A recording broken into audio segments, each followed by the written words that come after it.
Hello guys, welcome back to Sociology classes. Today our topic is सूचना प्रौद्योगिकी एवं सामाजिक परिवर्तन. Okay, information, technology and social change. Now we start on this stanza, information technology and social change. Okay, वर्तमान युग में सूचना प्रौद्योगिकी.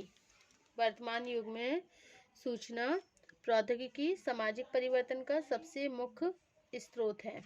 ओके आज जैसे जैसे विभिन्न समाजों का आकार बढ़ने के साथ विशेषीकृत तथा औपचारिक संबंधों में वृद्धि हो रही है, हमारे विचारों, मनोवृत्तियों और कार्य के ढंगों में भी तेजी से परिवर्तन होता जा रहा है. ओके, वर्तमान समाजों को हम जन समाज अथवा पुंज समाज, मास सोसाइटी कहते हैं. यह समाज वे हैं जिनमें विभिन्न धर्मों, भाषाओं और संस्कृतियों के लोग साथ साथ रहते हैं तथा इनमें सामाजिक गतिशीलता तेजी से बढ़ती जा रही है. ओके, तो वर्तमान युग में सूचना प्रौद्योगिकी मतलब वर्तमान युग में सूचना प्रौद्योगिकी सामाजिक परिवर्तन का सबसे मुख्य स्रोत है.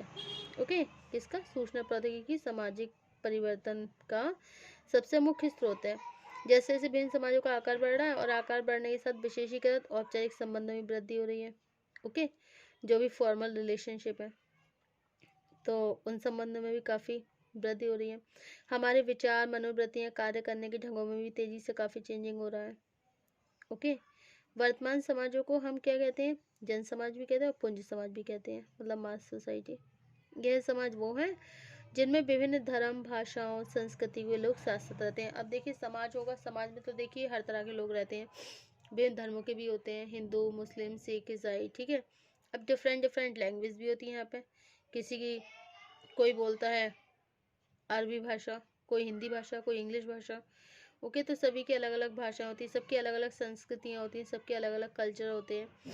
ओके, कोई दीपावली मनाता है तो कोई ईद मनाता है. ठीक है, तो कोई जीसस की पूजा करता है तो कोई अल्लाह को मानता है, कोई भगवान को मानता है. तो यहाँ पे देखिए हर तरह के लोग रहते हैं समाज में और सब साथ साथ रहते हैं तथा इनमें सामाजिक गतिशीलता तेजी से बढ़ती जा रही है. ओके, अकॉर्डिंग टू रीजमैन, रीजमैन ने अपनी पुस्तक, इनकी रीजमैन की एक किताब है जिसका नाम क्या है? The lonely crowd. क्या नाम है? The lonely crowd. इसमें लिखा है कि आज के समाजों में औद्योगिकरण, नगरीकरण, नवाचारों और विकसित प्रौद्योगिकी के कारण व्यवहार के नए ढंग विकसित हुए हैं. ओके, तो रीजमैन ने अपनी पुस्तक द लोनली क्राउड में लिखा है आज के समाजों में औद्योगिकरण, नगरीकरण, नवाचारों और विकसित प्रौद्योगिकी के कारण व्यवहार के नए ढंग विकसित हुए हैं. ओके, बदलती हुई सामाजिक और आर्थिक आवश्यकताओं के कारण एक ऐसी प्रौद्योगिकी की आवश्यकता महसूस की जाने लगी है जिसमें व्यक्ति कम से कम समय में अपने अधिक से अधिक आवश्यकताओं को पूरा कर सके. ओके, वर्तमान समाजों की एक अन्य विशेषता उदारीकरण तथा वैश्वीकरण की प्रक्रिया में वृद्धि होना है. व्यक्तियों के संबंध आज केवल अपने गांव अथवा नगर तक ही सीमित न रहकर राष्ट्रीय और अंतर्राष्ट्रीय रूप लेने लगे हैं. आर्थिक, सांस्कृतिक तथा राजनीतिक आवश्यकताओं को पूरा करने के लिए स्थान परिवर्तन अथवा प्रव्रजन में भी बहुत अधिक वृद्धि हुई है. बदलती हुई इन सभी दशाओं के अंतर्गत यह जरूरी हो गया कि एक ऐसी प्रौद्योगिकी को विकसित किया जाए, एक ऐसी प्रौद्योगिकी को विकसित किया जाए जिससे कितनी ही दूर के लोग कम से कम समय में एक दूसरे से संपर्क कर सकें तथा प्रत्येक स्थान पर घटित होने वाली घटनाओं की जानकारी प्राप्त कर सकें. मतलब ऐसी प्रौद्योगिकी को विकसित किया जाए जिसमें क्या होगा, दूर से दूर जो भी मतलब काफ़ी दूर दूर के लोग हैं, कम से कम समय में उन्हें एक दूसरे से संपर्क कर सकें और क्या कर सकें, प्रत्येक स्थान पर घटित होने वाली घटनाओं की जानकारी प्राप्त कर सकें। और इसी प्रौद्योगिकी को हम सूचना प्रौद्योगिकी भी कहते हैं। सूचना प्रौद्योगिकी का संबंध चाहे सरकारी प्रयत्नों से हो अथवा गैर सरकारी संगठनों से। इसका उद्देश्य कम से कम कुछ नियमों, विचारों, कार्य के तरीकों तथा जानकारियों को विभिन्न लोगों तक इस तरह पहुंचाना है जिससे एक विशेष दशा में सही निर्णय लेकर अपने काम को व्यवस्थित रूप से पूरा कर सकें। ओके, अब नेक्स्ट है हमारा सूचना प्रौद्योगिकी का अर्थ एवं विशेषताएं। सूचना प्रौद्योगिकी का अर्थ एवं विशेषताएं, meaning and characteristics of information technology. Okay, साधारणतया सूचना प्रौद्योगिकी शब्द का प्रयोग जनसंचार, मास कम्युनिकेशन के अर्थ में ही कर लिया जाता है। वास्तव में जनसंचार बहुत व्यापक अवधारणा है जिसमें हम उन सभी तरह के विचारों और व्यवहारों के ढंगों के संप्रेषण को सम्मिलित करते हैं जो स्थानीय स्तर के नेताओं, विभिन्न भाषणों और नाटकों से लेकर संचार के विकसित साधनों तक के द्वारा विभिन्न समुदाय तक पहुंचाए जाते हैं। ओके, साधारणतः सूचना शब्द का प्रयोग जनसंचार मतलब मास कम्युनिकेशन के अर्थ में लिया जाता है।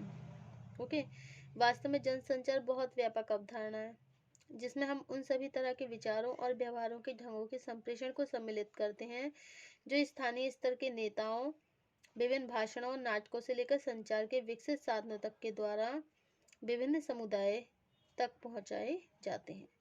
जनसंचार का उद्देश्य केवल कुछ सूचनाएं देने से नहीं है, बल्कि इसका संबंध उन तरीकों की संपूर्णता से है जो विभिन्न प्रकार के लोगों के विचार और व्यवहारों को प्रभावित करते हैं। इस अर्थ में सूचना प्रौद्योगिकी जनसंचार का एक छोटा भाग है जिसका संबंध लोगों के जीवन के विभिन्न पक्षों से जुड़ी आवश्यकताओं के बारे में सूचनाएं प्रदान करना तथा सूचनाओं के माध्यम से लोगों के व्यवहारों को प्रभावित करना होता है। ओके, सूचना प्रौद्योगिकी के अर्थ को समझने के लिए सूचना प्रौद्योगिकी तथा सामाजिक परिवर्तन के अर्थ को समझना बहुत ही आवश्यक है। ओके, तो मास कम्युनिकेशन मतलब जनसंचार प्रौद्योगिकी का शब्द किससे जनसंचार मास कम्युनिकेशन के अर्थ में कर लिया जाता है। वास्तव में जनसंचार बहुत व्यापक अवधारणा है इसमें जिसमें हम उन सभी तरह के विचार और व्यवहार के ढंगों के संप्रेषण को सम्मिलित करते हैं जो स्थानीय स्तर के नेताओं, विभिन्न भाषणों और नाटकों से लेकर संचार के विकसित साधनों तक के द्वारा विभिन्न समुदाय तक पहुंचाए जाते हैं। ओके, अब नेक्स्ट है सूचना का अर्थ। क्या है सूचना का अर्थ? Meaning of information. Okay, meaning of information.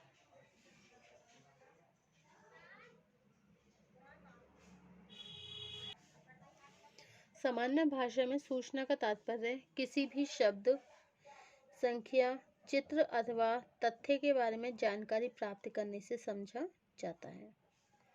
सूचना का संबंध स्वयं किसी नई वस्तु या घटना के निर्माण से नहीं होता, बल्कि विद्यमान या संग्रहित घटनाओं को ही लोगों के सामने स्पष्ट करना होता है। तो सूचना का अर्थ क्या है? सामान्य भाषा में सूचना का तात्पर्य है किसी भी शब्द, संख्या, चित्र अथवा तथ्य के बारे में जानकारी प्राप्त करने से है। ओके, सूचना का जो वास्तविक अर्थ है इससे भिन्न है। जूडिथ ए पैरोल ने अपनी पुस्तक कंप्यूटर एंड सोशल चेंज में लिखा है कि सूचना अनेक तथ्यों का ऐसा संगठन है जिसके द्वारा विभिन्न घटनाओं के संबंध को स्पष्ट किया जाता है। उदाहरण के लिए एक टेलीफोन डायरेक्टरी में लाखों लोगों के टेलीफोन नंबरों की इस तरह सूचना दी जाती है जिससे संबंधित व्यक्ति का नाम मालूम होने पर हम वर्णाक्षर क्रम में व्यवस्थित नामों के द्वारा एक विशेष व्यक्ति के टेलीफोन नंबर को सरलता से जान सकते हैं। ओके, इससे स्पष्ट होता है कि सूचना का संबंध स्वयं किसी नई वस्तु या घटना के निर्माण से नहीं होता है, बल्कि विद्यमान या संग्रहित घटनाओं को ही लोगों के सामने स्पष्ट करना होता है। दूसरी बात यह है कि सूचना का संबंध एक विशेष तथ्य के अर्थ को स्पष्ट करने तथा लोगों की रुचियों और उद्देश्यों के अनुसार उनका संप्रेषण करने से भी होता है। ओके, अब नेक्स्ट पॉइंट है आपका सूचना की प्रकृति अमूर्त। देखिए, सूचना की प्रकृति अमूर्त अथवा काल्पनिक नहीं होती है, मतलब एब्स्ट्रैक्ट। अमूर्त का मतलब एब्स्ट्रैक्ट अथवा काल्पनिक नहीं होती है, इमेजिनेटिव नहीं होती है। सूचना एक तरह का ज्ञान है जिसके संप्रेषण से लोगों के विचारों, व्यवहारों और मनोवृत्ति में परिवर्तन होता है। इसके बाद भी सूचना का संबंध बुद्धि मतलब विजडम से भी होता है। एक ही सूचना विभिन्न व्यक्तियों के बौद्धिक स्तर के अनुसार उनके व्यवहारों को विभिन्न विभिन्न रूप से प्रभावित करती है। सामान्य जीवन में विभिन्न साधनों के द्वारा हमें जो सूचनाएं प्राप्त होती हैं उनमें हम अपनी बुद्धि और आवश्यकता के अनुसार कुछ सूचनाओं को ग्रहण कर लेते हैं। ओके,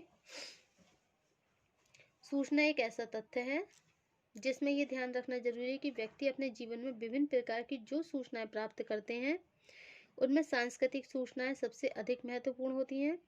वास्तव में संस्कृति एक बहुत व्यापक शब्द है जिसमें हम जीवन के उन सभी तरीकों को सम्मिलित करते हैं जिन्हें हम सीखकर या अपने अनुभवों से प्राप्त करते हैं। ओके, इनमें व्यवहार के विभिन्न ढंग और नियमों के अतिरिक्त तो उन सभी उपकरणों, कलात्मक वस्तुओं, भौतिक पदार्थों का समावेश होता है जो किसी न किसी तरह की सूचनाओं पर आधारित होती है। ओके, समाजशास्त्र में आज अनेक ऐसी तकनीकों, उदाहरण के लिए अंतर्वस्तु विश्लेषण का विकास हो चुका है जिनके द्वारा विभिन्न सूचनाओं का मापन करके उनके प्रभाव को स्पष्ट किया जा सकता है। ओके, तो ये हमारा था meaning of information and next topic होगा हमारा प्रौद्योगिकी का अर्थ, मीनिंग ऑफ टेक्नोलॉजी।